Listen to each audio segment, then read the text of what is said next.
As Ms. McKenzie said, my name is Alex. I'm one of the staff attorneys here at Center for Elder Law and Justice, coming to you live from our downtown Buffalo office. I hope everyone is having a really good morning, and I'm excited to delve into some housing court basics with everybody.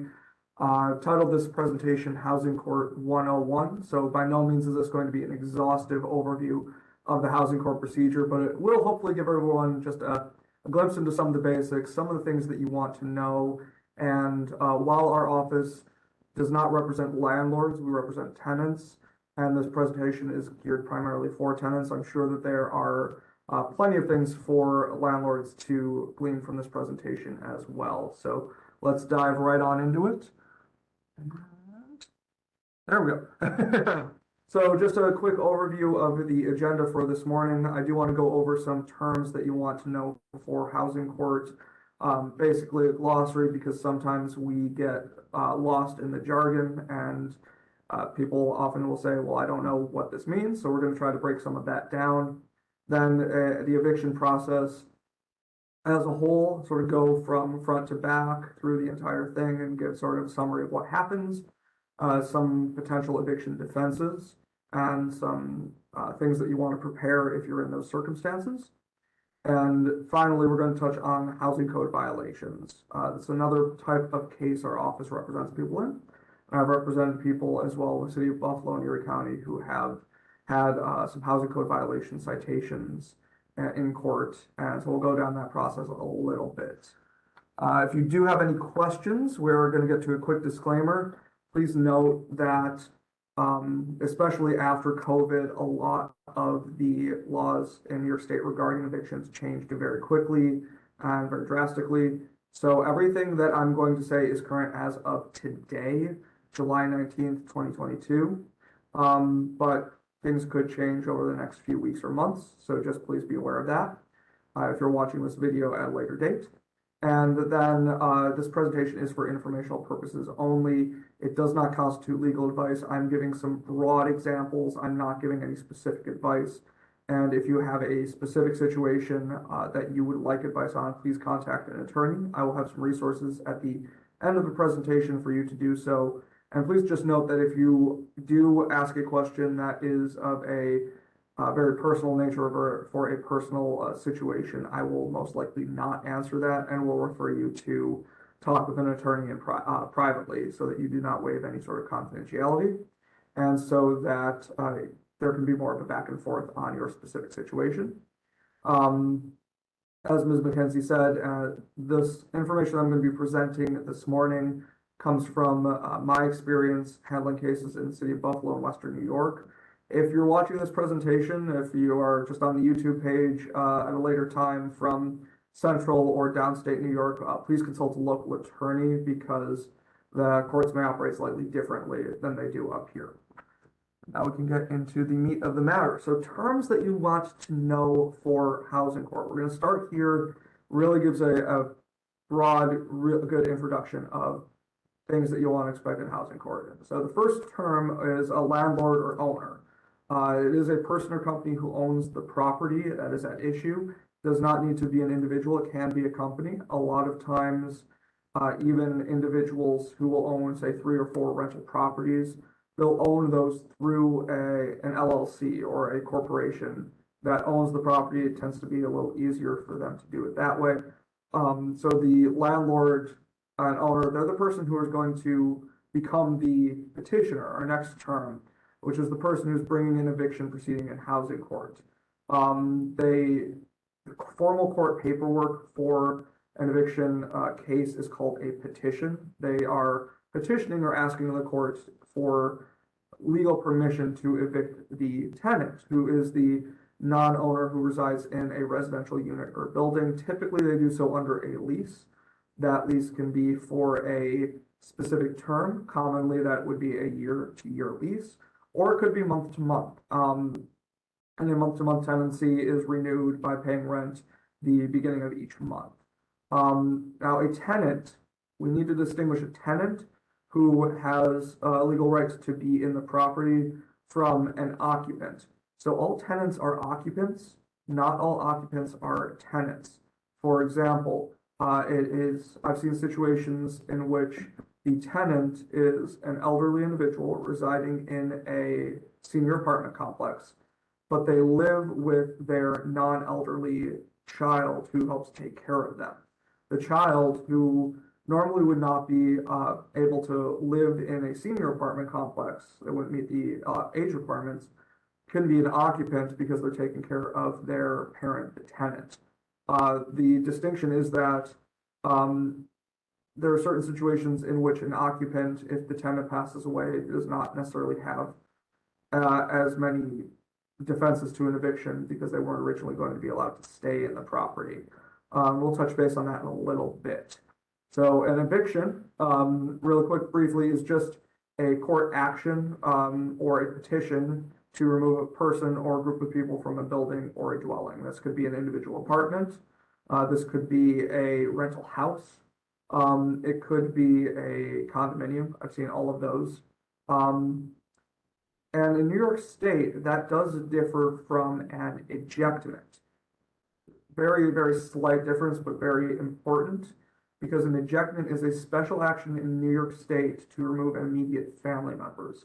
So if this was a two siblings living together, and one sibling owns the house and have the other sibling move in, but for whatever reason they want to remove the sibling, they would need to bring an ejectment action in court. And there's some specific notice requirements in New York State for that. Because they're not as common as evictions, we're not going to really touch on those today. But if that's your situation, please consult with an attorney or contact our office about that. Next, evictions can come in what I call several different flavors. The three main are non-payment, holdover, and nuisance. Non-payment is pretty self-explanatory. A non-payment eviction is eviction sought because the tenant did not pay rent. Whether the tenant withheld rent because of some defect in the property could be a defense, but when they were asking the court for a non-payment eviction, they have to specify, the landlord must specify rather, that there is an amount of rent due and owing and which months that rent accrued from. This is different from a holdover eviction. A holdover is one where the landlord has elected to terminate the tenancy. Sometimes it's the tenant that elects to do that, but in the vast majority of cases, it's the landlord. And then they have given the tenant a notice to leave, and the tenant stayed there, so they have to petition the court for the ability to remove the tenant, and that would be called a holdover. You're holding over in the property after the end of the tenancy. And please just note that I will use tenancy and lease sort of interchangeably here. I know that not everyone who is a month-to-month tenant has a written lease. I just am in the habit of lease termination and tenancy termination. I use that interchangeably. And then the final term that you'll want to know is a nuisance. And that is a specific type of eviction that really started during the pandemic and the eviction moratoriums. And that would be where it's a special holdover proceeding where the tenant is engaging in bad behavior. And this would have to be actions that are significantly either damaging the property or infringing on other tenants' rights to live in the property, to live and enjoy, like it's called, quiet enjoyment of their other units. This, for example, would not be a situation where a nuisance eviction, the landlord must allege the nuisance activity, but they actually have to be a nuisance. The example that I give is that if a tenant has a porch attached to their unit, and they decide in the summer that they want to put a pot of tulips out on the porch and grow some tulips, and the landlord just not allergic, they just really, for whatever reason, hate tulips. You can't really evict someone because of that. It's not nuisance activity. It's a silly example, but it's sort of what we're getting at is some very egregious activities, or like damaging the place, very unsafe or unsanitary conditions caused by the tenant. But we'll get into that a little bit more when we talk about habitability requirements. The eviction process, generally, we're going to go through this step by step. The first is to serve upon the tenant a notice of non-payment or lease termination. This is what's typically called a notice to vacate, or a notice to pay or quit, depending on if it's a holdover proceeding or termination of the tenancy, or there was just non-payment of rent. Now, non-payment notice is a 14-day notice always, is a 14-day to pay or leave, even if there is an outstanding term on the lease. So if you're only 6 months into your lease, but have not paid rent for the past 3 months, you can still get a 14-day notice to pay or leave, even though you still have 6 months left in your lease term. So just be aware of that. And then the lease termination the notice that must be given depends on how long the tenant has been in the property, which we'll get to in just a minute. Then the landlord has to file an eviction action with the court. Afterwards, the tenant will be served. There'll be a court appearance. If the judge rules against the tenant, a warrant of eviction will be granted or issued by the court. And at a minimum of 14 days later, the tenant can be removed from the property. Important to note that this is the process that landlords must go through to evict a tenant. Landlords cannot perform self-help evictions or constructive evictions. They cannot, for example, shut off utilities or lock the doors without going through this process. Those were pretty common during the early stages of the pandemic, but they are very, very much illegal, and a landlord who engages in such behavior could face additional fines and penalties from the court if the tenant were to petition the court for that. At this time, really quickly, I just want to see if do we have any questions? Yeah. Okay, wonderful. So we'll keep going. So let's start at the beginning here. The first thing that you're going to get before any eviction procedure is filed with the court is a notice to vacate. Like I said, in non-payment matters, this is called a notice to pay or quit. And first, there must be given to the tenant a 5-day notice to pay, saying that you have missed one or more payments, what that payment must be to cure the defect or the amount that has not been paid. And then if the tenant does not pay after the 5-day notice, the landlord must serve a 14-day notice to either pay all of the past due rent or leave the premises. And that notice must itemize what is owed for each month. Now, if the landlord determines that they want to just terminate the tenancy, they have to provide proper notice to the tenant depending on how long the tenant has lived in the property. If a tenant's lived in the property for less than 1 year, landlord is required to provide a 30-day notice of lease termination. That is 60 days if the tenant has lived in the property between 1 and 2 years. And the landlord is required to give a 90-day notice of lease termination if the tenant has lived in the property or the unit for more than 2 years. Failure to provide proper notice can be a defense to an eviction. And those notices must fully run their course before an eviction can be filed. So if you provide a tenant or a tenant is provided with a 90-day notice, the landlord can't file the eviction on day 75 of that. That would not be a proper notice, and the tenant would not have gotten the full benefit of the 90-day notice they're entitled to under New York State law. Now, going back to the nuisance matter, a tenant can be evicted for violating terms of lease, even if there's still time left in the lease. So, like I said before, if you got a 1-year lease, but you fail to pay rent, even if there's time remaining in your year, you can still get evicted for that non-payment, because that is actually the classic lease violation. It's not the only one, but that's pretty much the most common. Some of the other ones, if the tenant is engaging in illegal behavior in the property, if the tenant is damaging the unit, if there's a clause in the lease that the tenant's violating, for example, they have a no smoking policy. I've seen cases where there's been a no smoking policy and the tenant's been smoking in the unit, and that has been the basis for a lease violation notice and an eviction. Landlord does have to give the tenant an opportunity to cure the defect. For example, another one that I've seen is a tenant is piling trash in common areas or around the property instead of putting it in their garbage bin and taking it to the curb. That could be a lease violation. Then the landlord gives tenant notice to cure, it gives you 10 days to cure the defect, which would be pick up your trash, move it to the curb, or dispose of it however you want. Just please don't leave it running along the side of the building.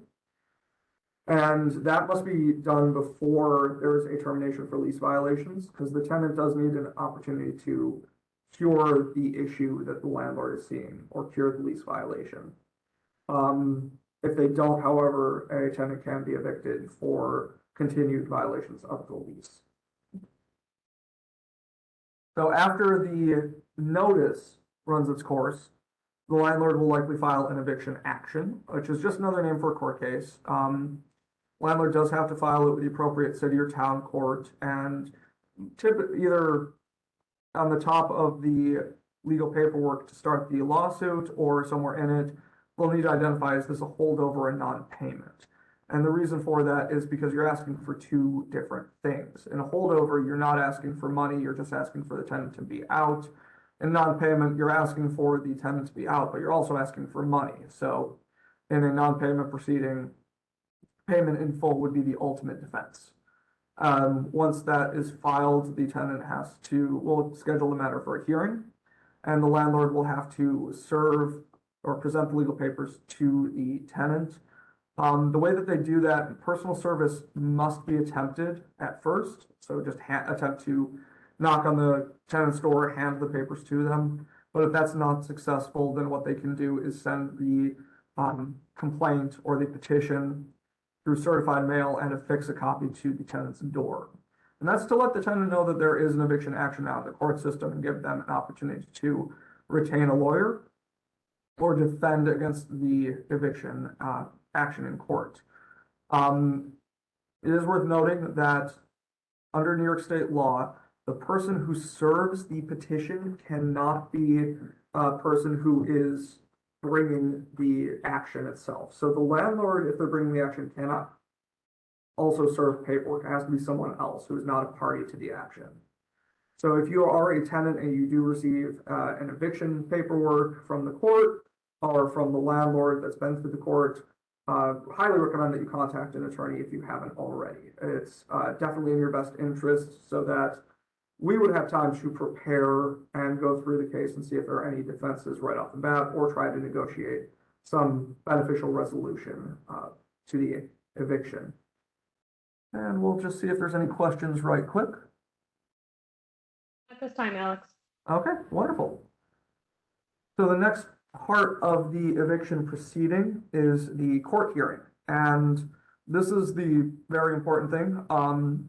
Court will schedule a case for a hearing. It's usually within a few weeks of filing, depending on how packed the court schedule is. And I cannot stress this enough. Go to your court date. Even if you are in the process of moving out, even if you already have moved out, you just need to turn over the keys, go to the court date. It's much better to put all that information before a judge and say, we're resolving this so that the eviction can either be withdrawn or settled, than to have the judge issue a warrant of eviction, and you'll be on a specific timeline to be out at that point. So always best to go to the court date.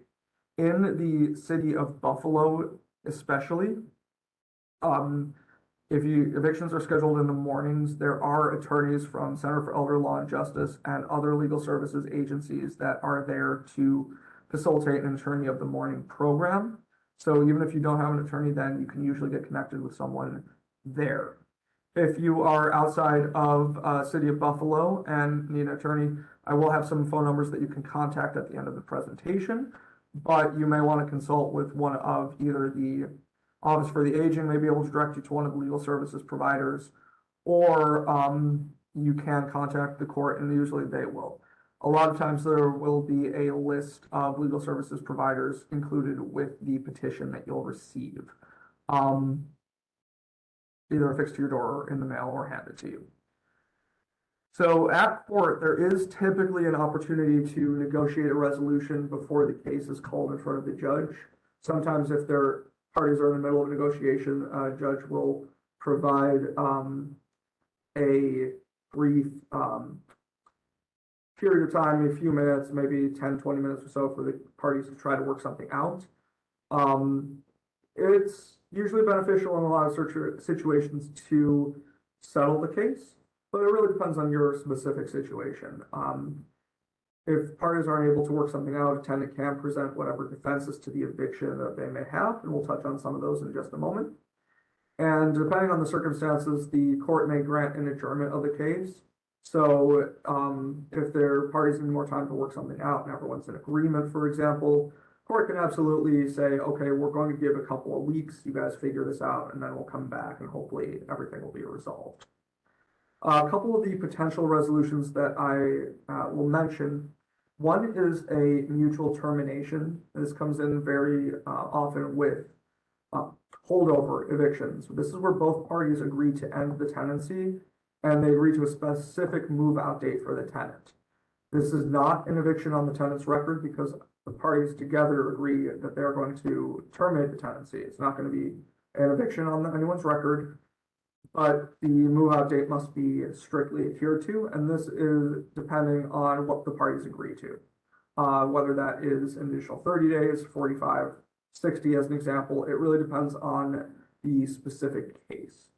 The other resolution that I see very often are payment plans, and that's where the tenant has an opportunity to pay back rent that is owed.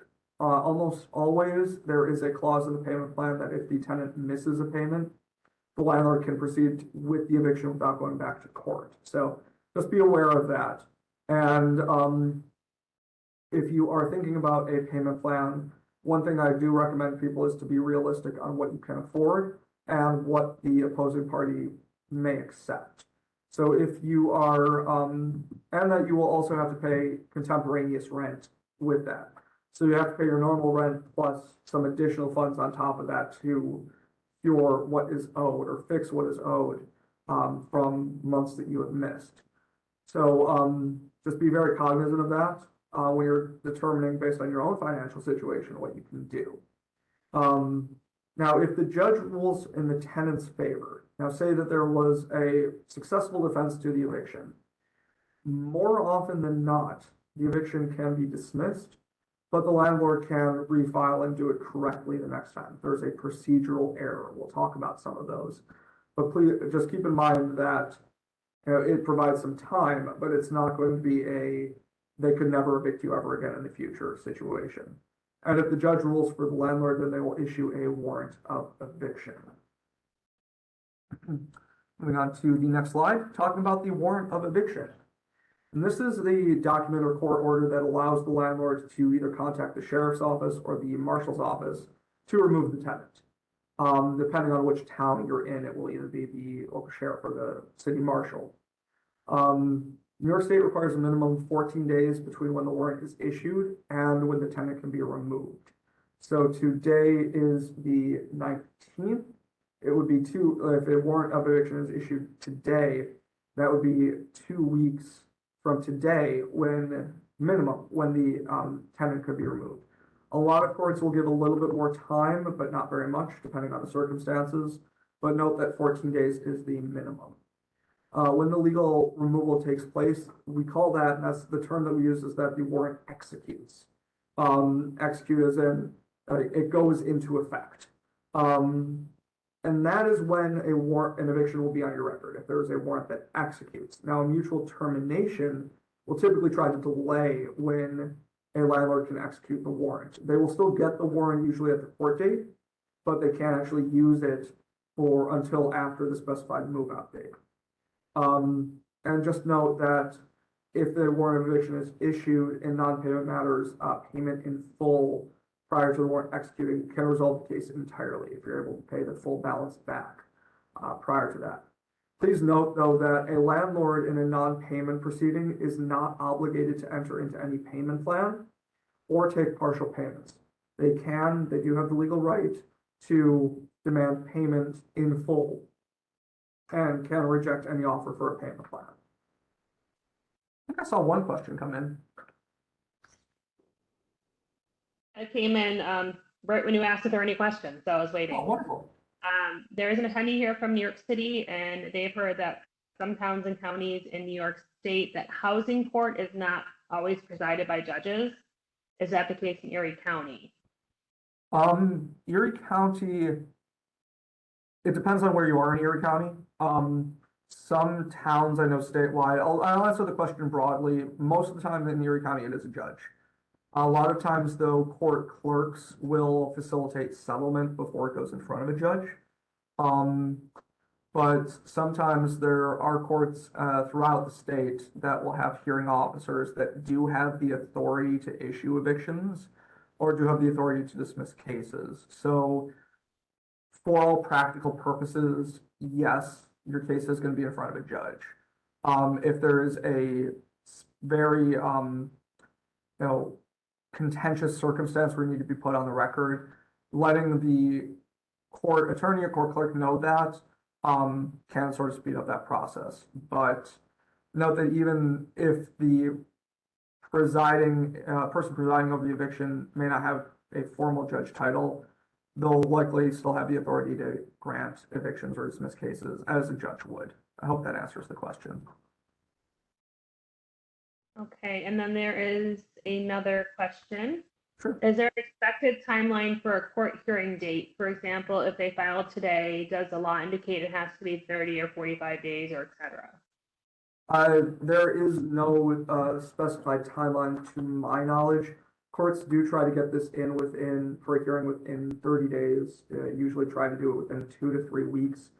But that depends on the court's calendar and what town you're in. So a lot of the larger cities, because there's so many evictions going on right now, the calendars are decently full. So you may have a longer period between the filing and the hearing date there than if you have like a small rural town where they maybe do 1 or 2 of these a week, and they may have a shorter turnaround time. So it really does depend. And that's just something that is really up to the court system on when they schedule these. I will say they do try to get it in within 30 days at the absolute latest. Okay, thank you. And then there's another, are the hearings taking place in person now only, or is there still a virtual option due to the pandemic? Very, very good question. And most of the hearings are taking place in person right now. However, because we're in Erie County does have a town and village hub court system. So if it's an eviction filed in a town or village in Erie County, it will get kicked to the city of Buffalo, and those appearances will be virtual. Otherwise, some courts are scheduling virtual conferences to try to settle a matter prior to an in-person hearing. So the best thing that you can do is whatever town you're located in, call your town court and ask what their procedure is. It really depends on where you are. And if there is a situation where you are having difficulty accessing the court in person and need a virtual appearance, politely ask the court clerk if that's something that they can accommodate, or contact an attorney and see if the attorney can appear for you in person and you'd be available by phone. Those are just a couple ways that you can try to get around that if there's some issue with actually physically going to the hearing. Okay, I think that's it for now. Okay, awesome. Thank you. Those are all very good questions. So kind of moving on, I did mention self-help evictions earlier, and there's something that landlords cannot do. They, again, are illegal. They did become more prominent during the pandemic when we had very strict eviction moratoriums in place in New York State. And what a self-help eviction is, it is an eviction without going through the proper court process. The classic example of this is you did not get any notice, say you were 2 months behind on rent, you didn't get any notice to pay, you didn't get any court notice. However, you show up one day and you can't get in your apartment and the landlord's changed the locks. You call up your landlord and say, well, yeah, we locked you out, you missed 2 payments. That is not legal under New York State. Neither is the landlord shutting off utilities for non-payment of rent. They still must maintain a habitable apartment throughout the eviction process. So if the landlord, say it is February, you miss a payment, and so the landlord shuts off your heat, if it was the landlord's responsibility, so that you are forced to move, that could be considered a constructive or a self-help eviction, which would not be allowed under New York State law. Slight distinction, but important. If it is the tenant's responsibility to pay for the utilities and they do not, and the utility company for non-payment shuts them off, that may be a slightly different situation. So I'd consult with an attorney on that, because that's not the landlord taking any issue with that. It is the utility company. So if there is also a situation where you've been subject to a lockout or self-help eviction, contact an attorney on that immediately, and also contact your local police or your sheriff's office, because they can tell you if there was a illegal eviction. They keep records of that, and they may be able to help you get into the apartment. Another example of a self-help eviction that I've seen is a landlord just straight up removed the doors and one of the windows from the unit. They're not allowed to do that, and at that point, please call the police, and the police will typically either say you need to replace that. Sometimes if they say it's a civil matter, you may want to contact an attorney as well on that. But if you're a landlord, go through the proper procedures, go through the steps. It will save you a lot of headaches down the road, and courts can impose, depending on your municipality, fines for self-help evictions or constructive evictions. Kind of touching on that is the warranty of habitability. This is a big thing and a big deal in housing law. The warranty of habitability states that landlords are required to maintain a habitable dwelling unit, whether that's a house or an apartment. Typically what this means is that utilities need to be on. Heat in winter is a big thing. New York State actually defines when an apartment needs to be heated and to what the temperature it needs to be heated to in the fall and winter months. They also must provide hot water. Another example is that there must be smoke or CO2 or the carbon monoxide detectors in the apartment. Now, all of these could be considered breaches of the warranty of habitability. Another example of that is if there is we got a big storm and, a branch, like through no one's fault of their own, a branch comes through and breaks apart one of the windows in the unit. So now water and the elements can get in. The landlord would be required to repair that. They would get some time to do that, but they would be required to make that repair. Failing to maintain a habitable dwelling unit or what we call abide by the warranty of habitability can let the tenant bring an action against the landlord or as a defense to an eviction if the apartment is not habitable. Typically, they would say if there was any damage to the tenant or the tenant had to go out and replace things, that would be something that they could either deduct from rent or sue the landlord for that money. Big thing. If there is an uninhabitable condition or a condition that would break that warranty of habitability in the apartment, tenants can withhold rent until the landlord makes those necessary repairs. So, for example, if there is the landlord provides the electricity, there is no electricity in the apartment for a period of time, the tenant can withhold the rent until that issue is fixed, or if there's no water or no hot water. Now that rent must be held in a separate escrow account. So please don't spend it, because what you're doing here is you're making a defense saying, I will pay you this rent, landlord, when you fix this issue. In order to raise that defense in court that you are withholding rent, if the landlord brings a non-payment proceeding, you must have it. And I have seen situations where a court required someone to actually post that rent money with the court so they could schedule a hearing to see if their apartment really was not habitable. However, for things like smoke or carbon monoxide or minor repairs, if the landlord is put on notice to either call them up, always get it in writing, send them letters saying, hey, the smoke detector is broken in the unit, we need a new one. It just failed. And they refuse to do it. The tenant can go out and purchase a new smoke detector, install that, and then deduct that money from the rent that they would normally pay. Always, always, always keep receipts if you do that, because if the landlord says, well, you didn't pay me enough, and you say, well, I replaced the smoke detector, they say, well, I don't care, I'm still suing you for the rest of this rent. That can be a defense, but you do need to save the receipt. It's worth noting that even if the lawsuit is unsuccessful, it's still something a landlord could attempt. Another big thing is that landlords aren't liable to make repairs if the breach of the warranty of habitability was caused by the tenant, damage to the property.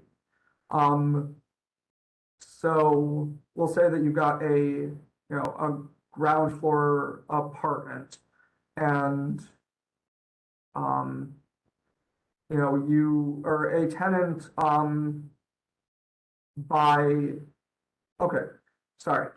here's a good one.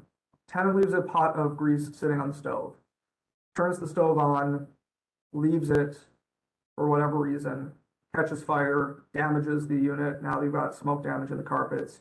You've got smoke damage on the walls and fire damage on the walls, and causes a large issue because now the place is not habitable until that is fixed.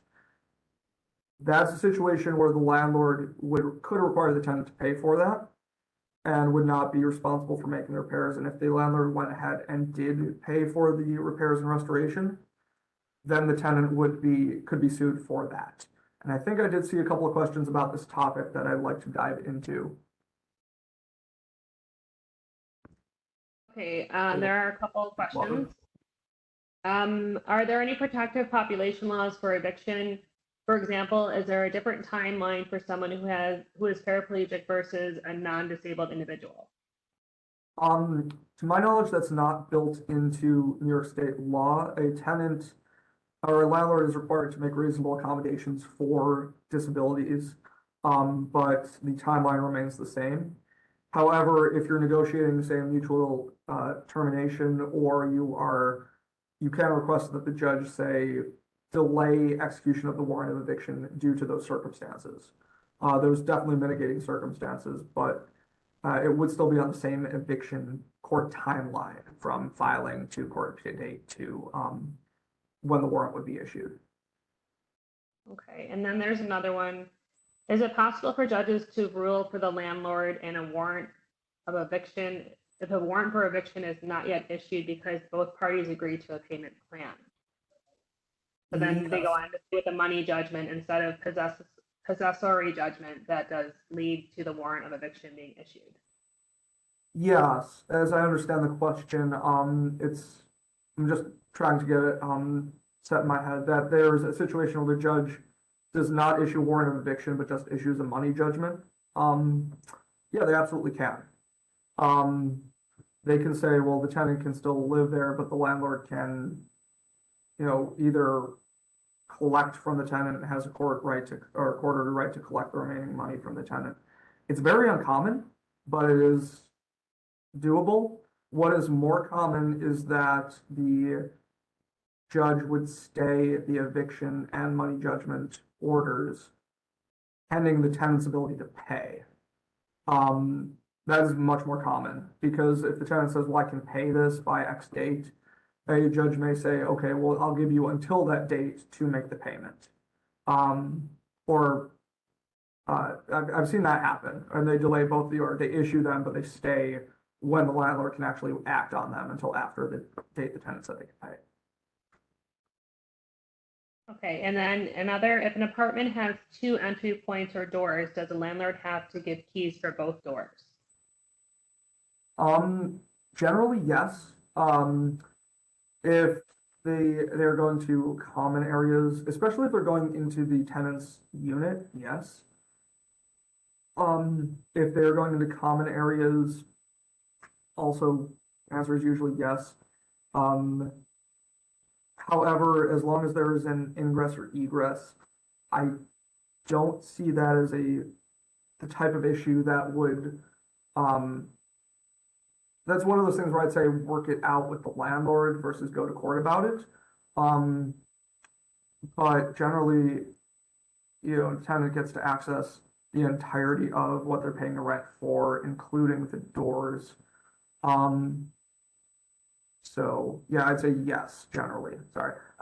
The thing about some of these questions is I have to get a roundabout answer and consider all of the different possibilities. So generally yes, but there are situations if it was going to another tenant's dwelling or common area, potentially no, but I'd say most of the time they would. Thank you, Alex. That's it for now. Okay.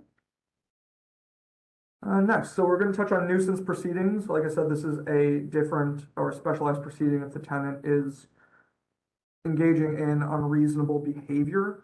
This was really instituted during the pandemic when we had these moratoriums in effect on evictions. These types of proceedings were created to circumvent those moratoriums. They were not, they were courts or the state legislature said, hey, if there is a tenant who's actually damaging the property or is a threat or a nuisance to the people around them, we really shouldn't be holding these up when it's something that if we do, either it's an unsafe situation or the person's just going to destroy the place. Like I said, it can be for conduct which damages the property, causes a safety hazard. So I've seen a couple of cases where a tenant has a pet in the property and that's fine, but they do not clean up and the animal goes to the bathroom in the unit multiple times and it is biologically it's a hazard, but it is also something that the people in the units around them can smell, and it is something that would infringe upon their use and enjoyment of their units. So I have seen nuisance evictions brought for that. I've seen nuisance evictions brought for criminal activity in the apartment, for damaging the apartment. Say the tenant had someone over or punched a hole in the wall, for example. That's sort of the classic example that people go to. I've seen it for when the tenant installed an unauthorized deadbolt on their door, which impeded, and in that case, it was quite bad because it impeded fire officials from responding to a fire in the apartment in a timely fashion. One of the other big nuisance activities that I see a lot of, quite unfortunately, is hoarding. And hoarding activities can typically lead to a nuisance eviction proceeding. And this is where the tenant's actions constitute a breach of the lease agreement. Landlord should still provide a notice to cure the defect. And what they will sometimes do is that when they file the court paperwork, they will attach evidence of the nuisance behavior to their petition, whether that's police reports, whether that's interior photos of the apartment, whether that's letters to the tenant telling them to cure the defect. Generally, it has to be more than mere accusations that will at least typically get you a hearing if there's no evidence attached to the petition. And the court's got to determine if it really is nuisance behavior. To go back to my silly example about the pot of tulips, a judge would likely say, well, I mean, this is an outdoor porch attached just to their unit, like a balcony. They can have a pot of tulips, landlord, just because you don't like them, how they look. That's not a nuisance activity. Silly example, but it is, I think, a pretty decent one. And please note that especially if there's like accusations of illegal behavior in the apartment, the evidence that is required to do a nuisance eviction is not going to be the same amount that you would need for a criminal conviction. The burden of proof for an eviction case is far lower than for a criminal case. And then really briefly, as it ties in with nuisance evictions, the topic of bed bugs. No one wants to hear that about them. No one likes talking about them. But if there is an apartment that has a bed bug infestation, the landlord is typically required to contact an exterminator to get rid of that. Tenant therefore must cooperate with those efforts to do so. The tenant prevents the exterminator from getting in and taking care of the problem. That could be something that would lead to a nuisance eviction. If the tenant can be shown to be the one who brought the bedbugs in the first place, that is likely going to be a very quick nuisance eviction. So just if there is a situation in which there are bed bugs, normally that is something that is a breach of the warranty of habitability, but the tenant's got to cooperate with their landlord's efforts to do an extermination. And if the tenant was the one who brought them, it's likely going to be a nuisance eviction that's going to be granted in favor of the landlord. And possible eviction defenses. We're getting to some of the very interesting stuff here. One, and this is probably one of the most common, is improper notice. So I talked about that 30, 60, or 90-day notice. Say that you lived in the apartment for 5 years and the landlord only gave you 30-day notice. Well, that's not proper. You can call the landlord up and say, hey, New York state law entitles me to a 90-day notice, which they may just serve on you that day. But if they go to court and you inform the judge, hey, this is not proper notice, that could be an eviction, a defense to the eviction. It would necessitate the judge dismissing the eviction petition, but then the landlord could just renotice you and refile after the 90 days are up. So just something to keep in mind. For non-payment cases, payment in full is the ultimate defense. It's called actually curing the defect. So if you owe, say, $2,000 in back rent and you can show up at court with that money, pay in full, the landlord, if it is payment in full, must accept that and then must withdraw the eviction proceeding. You can pay in court. However, it may be beneficial to have a paper trail, so like a money order or a certified check. Another defense is that the nuisance activity was cured. For example, that the trash was accumulating around the yard. The landlord gave a 10-day notice to cure, which they are supposed to do. And the tenant went out and picked everything up and hasn't had an issue with that since. That would be a defense to the eviction. And then another defense, of course, is that the tenant has vacated the property. You do want to make sure that if you vacated the property, you turn in the keys and notify the landlord that you fully moved out. And this is another thing, up until the court that you've moved out. And if you haven't turned the keys over, you may be able to do that at court. Courts are usually willing to facilitate that. Really quickly also, I think we're running out of time soon. ERAP, the Emergency Rental Assistance Program in New York State. It is the one moratorium that is still going on. If a tenant has an ERAP application pending, or if the tenant has been approved for ERAP and has been paid, they can't be evicted for non-payment during that period that was covered by that accepted ERAP payment. The landlord can't collect late fees for that as well.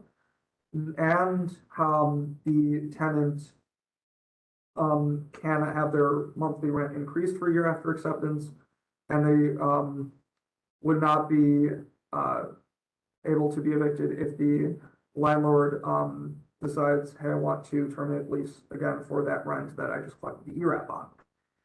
Please note that if you are filing an ERAP application now, that the program is currently only reviewing applications that were filed before March 31st of this year.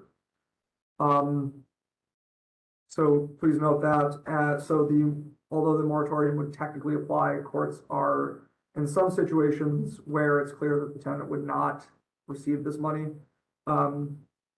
maybe giving a brief stay, but it's not going to be an indefinite hold on the eviction.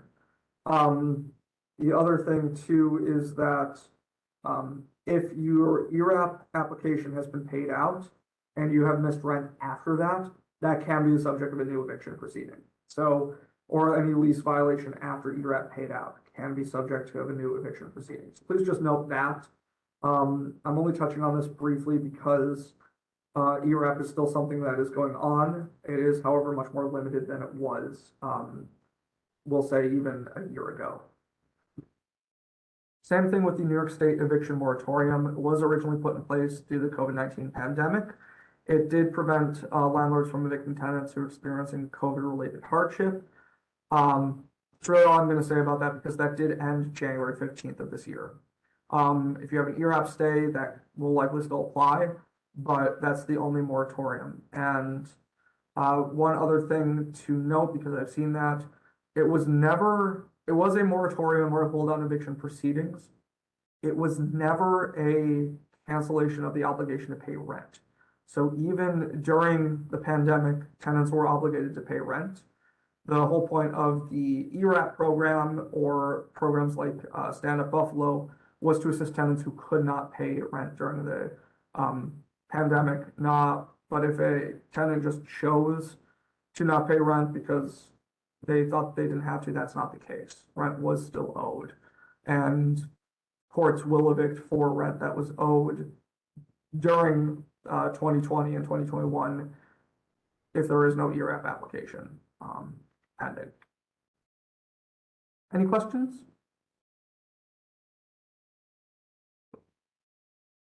There's one that just came in. Have you heard of any cases where a tenant has successfully raised the Tenant Safe Harbor Act as a defense protection against eviction? Yes, I have. It's not as common as it was even like 6 months ago. That is still something that's in place. The Tenant Safe Harbor Act does restrict under what circumstances a landlord can evict during a COVID-19 period while the tenant was experiencing the COVID-19 related hardship. A lot of the cases, though, that we're seeing now, they were stayed from the Tenant Safe Harbor Act. So the court said, well, you can't evict now, or they were dismissed, and then the tenant subsequently found a job and just was not able to pay rent, and then we got another case back and then negotiated either a payment plan or rental assistance for them. But yes, that I have seen cases where Tenant Safe Harbor Act has been successful. It was not as locked tight as the moratorium and still isn't, but it is still something that can be used, albeit in a much more limited capacity now.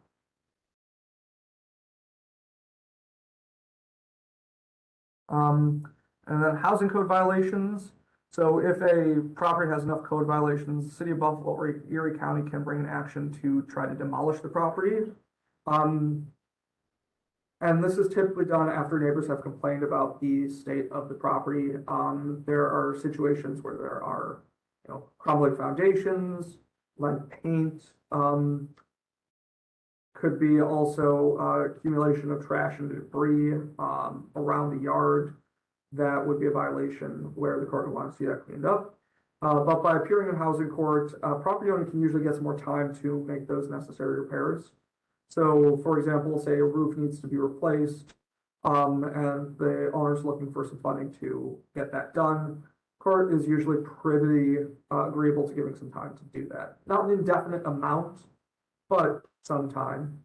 The biggest thing, if you're in a housing code violation case, is to really work to get the house up to code and to keep it clean, to keep it presentable. Because even if you can't, you're waiting on funding for, a roof. You can still like clean up trash in the front yard. The court will say you can still mow a lawn. You can still at least, keep the yard in order, even if you're just waiting on funding for a roof or contractors to come out. If the conditions of the property are extremely unsafe, then the court may issue an immediate order to vacate. If there's like severe foundational issues, severe infestation of rodents or other vermin, we'll say no working utilities, exposed wiring is another one where that's going to be kept on a very short leash. But the big ones are natural gas leaks, and probably I've seen open sewage, and that usually results in a very quick order to vacate. But those are the two big ones. One thing I can say before you begin any serious work on a property, contact the property inspector's office because they can tell you what needs to be done and how what you need to do to bring that up to code the right way. Last thing you want to do is paint over a house with lead paint to find out, hey, you needed to go to the city, take a course, get that removed in a specific way, and now you got to do the whole thing over again. So better do it right the first time than to wait. And some resources, now that we're getting towards the end. Center for Elder Law and Justice, we do have a free senior legal advice helpline.